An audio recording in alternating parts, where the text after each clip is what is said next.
State regulators believe Rancho Seco Care Center ignored a huge red flag, putting its residents at risk. And we found concerns about care at this nursing home don't end there.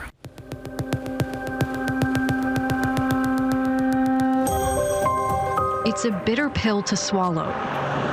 I'm horrified. Knowing the place entrusted with protecting the most vulnerable, These people are defenseless. is instead accused of putting them in harm's way. And that's alarming to me. Especially in Galt, we're a small town. The small town of about 26,000 is patrolled by Galt police.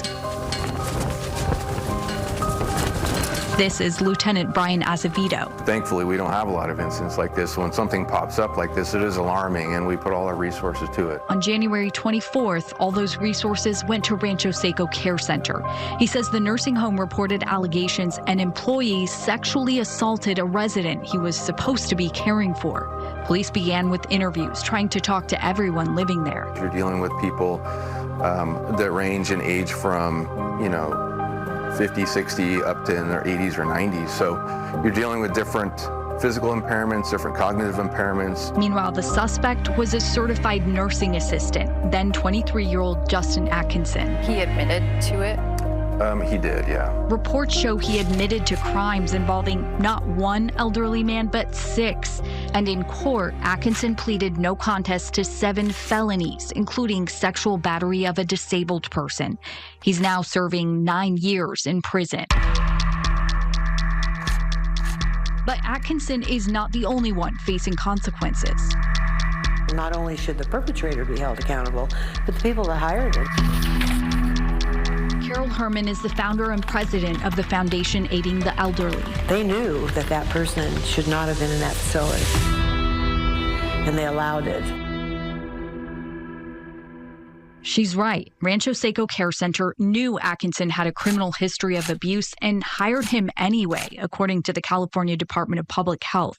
The nursing home's administrator, Chelsea Mott, told CDPH she was aware of previous charges and chose to hire him, stating Atkinson explained it as a domestic abuse. He should have never been hired. When we went in person to talk to Mott about this, she said after checking with her legal team, she would get back to us, but she never did. They were responsible for placing those patients, very compromised patients, in harm's way. CDPH reached the same conclusion, finding Rancho Seco failed to protect the residents' right to be free from abuse.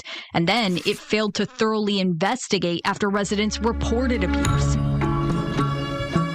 In May, the state hit Rancho Seco with 9 citations, totaling $225,000. I've never seen this many citations in this short period of time. And in the time since, CDPH identified 26 more federal regulation violations, including more failures to prevent abuse, with reports of residents hitting each other. I've seen the fights, yeah. Treva Lewis believes the place is understaffed, It's very scary. putting people at risk. You just don't know what's going to go on from one day to the next. She worries about her sister living here She's developmentally and physically disabled. and has tried filing complaints. She's certainly not alone in that. Compared to the statewide average so far this year, the number of complaints and reported incidents at Rancho Seco is 4 times higher. I don't sleep at night. I can't even tell you when I slept last. She is on my mind 24 hours. Because of her disability. We were talking to Lewis outside the nursing home when we saw a familiar face. How often are you able to come here? All the time. Yeah. I come here not every day, but almost every day. Hi. Hi.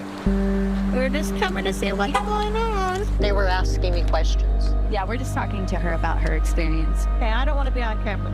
That's Mott, the administrator I tried to speak with about a week before this. She said she didn't want to be on camera, and apparently the woman on her right didn't either. But by law, there's no expectation of privacy here. They approached our cameras on a public sidewalk. Were you able to talk to your attorney? Then we have no comments still at his time. They may be keeping quiet, but Lewis is not. It's protection. We've got to protect these people. They're defenseless. She says she's speaking up for those who may not be able to do it themselves. I'm going to keep fighting until something happens. Now, concerns extend beyond Rancho Seco Care Center. The California Attorney General is actually suing the nursing home's parent company. The AG says Sweetwater Care has engaged in unlawful, unfair, and fraudulent business practices, putting millions toward profits instead of using that money to meet minimum staffing levels that are required by law. Sweetwater Care did not want to talk with us. They didn't respond to our request for comment. Back to you. And Rancho Seco Care Center is appealing that $225,000 worth of fines.